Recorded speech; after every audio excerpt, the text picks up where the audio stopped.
Welcome to Whisky.com, where fine spirits meet. My name is Horst Lüning, and I'm the master taster of Whisky.com. Today we have a close to empty bottle of Glenglassaugh Evolution, 3 years old.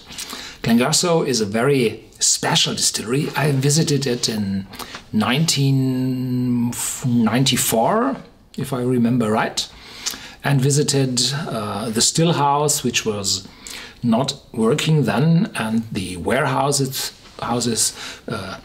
which were full to the top, but not with spirit of Glenglassaugh, but spirit from the Space Side, from the big Space Side distilleries in Dufftown. The distillery formerly belonged to, I think it was Highland Distillers, and Highland Distillers, I think they sold themselves to somebody. They were taken off the stock exchange in London, and the Glenglassaugh distillery was then sold to an investment company from the Netherlands, and the Scant Group. And this Scant Group said, well, we will develop the distillery and hire some high potentials from the Scotch whisky industry, as they did then, and they restarted the distillery. And when they were in good production after 4 years or 5 years, they sold, as financial investors always do, this business to, I think, to Russia. And the Russians then sold it in 2013 to the Glendronach and Benriach distilleries, which are owned by a South African company called Intertrading, a beer company.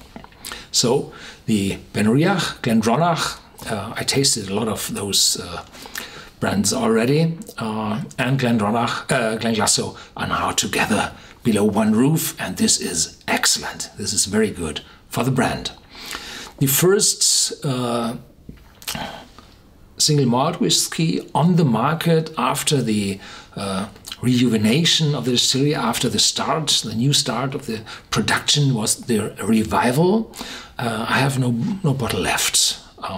It was matured in sherry casks, and it was quite pleasant.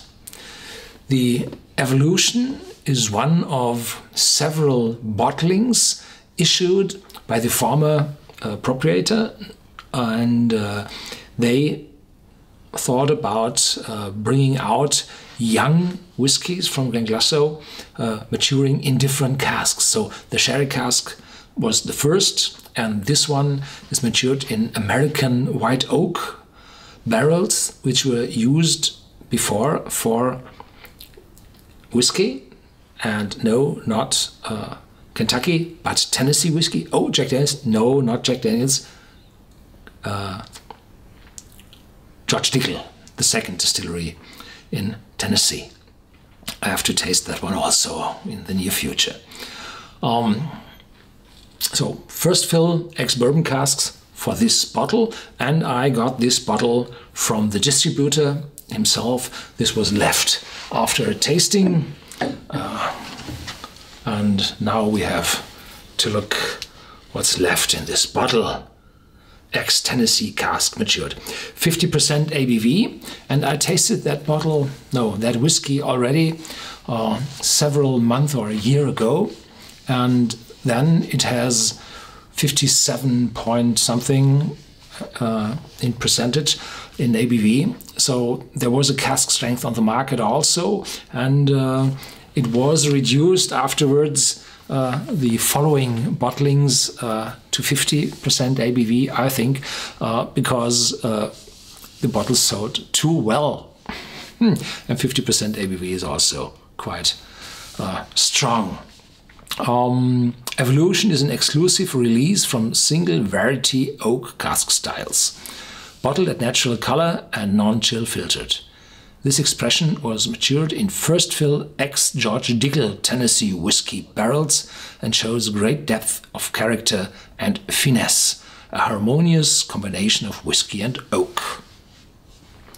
Sweet, buttery vanilla, mingles with caramelized pears, apples, and earthy coconut tones, resulting in a smooth, rounded dram for any occasion. Well, we sell to any occasion. Sorry.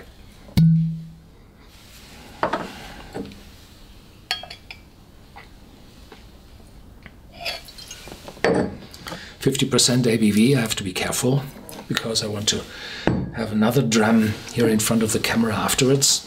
So I have to be careful not to paralyze my taste bud on the tongue. 50% ABV is quite a lot.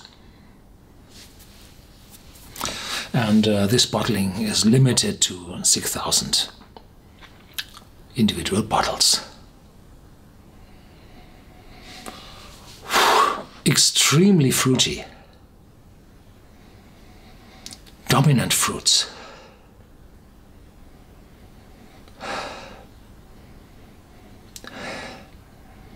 There's nothing to taste from the cask, but there is a vanilla note. This buttery vanilla, very good described. And this vanilla results, of course, from the casks.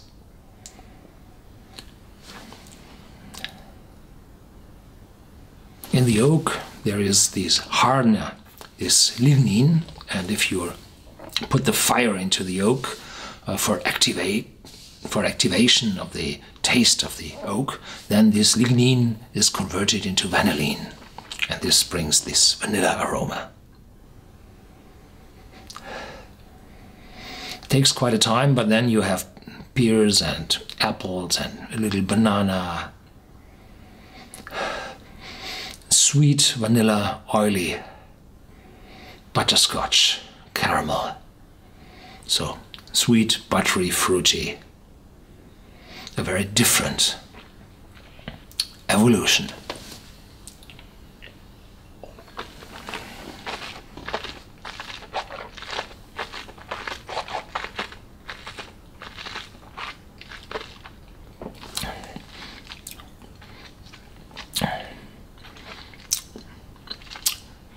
Strong, 40%, 50% ABV, and there is a metallic note in it, the youthness of the spirit. In the revival, it was covered by the sherry cask, and the evolution, it lingers below the sweetness of the fruits. So you might see it as a little dryness, a little licorice, but I think it's a little metallic note from the fresh whiskey. Now the fruits are becoming even stronger and fresher, and the aftertaste is mild, quite long from the warming alcohol, but it has no signs of bitterness or oakiness or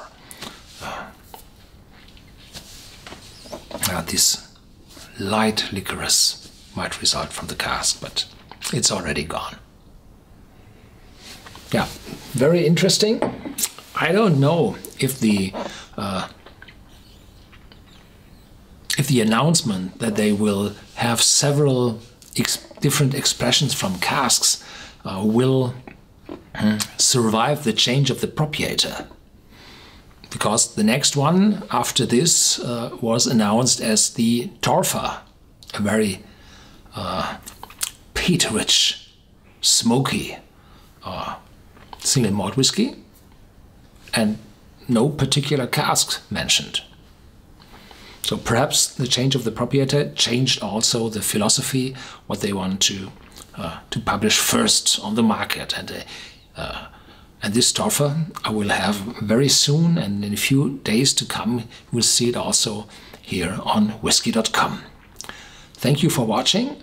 Please stay tuned at Whisky.com. There's more to come, and give me a thumbs up and feel free to share this video with your friends.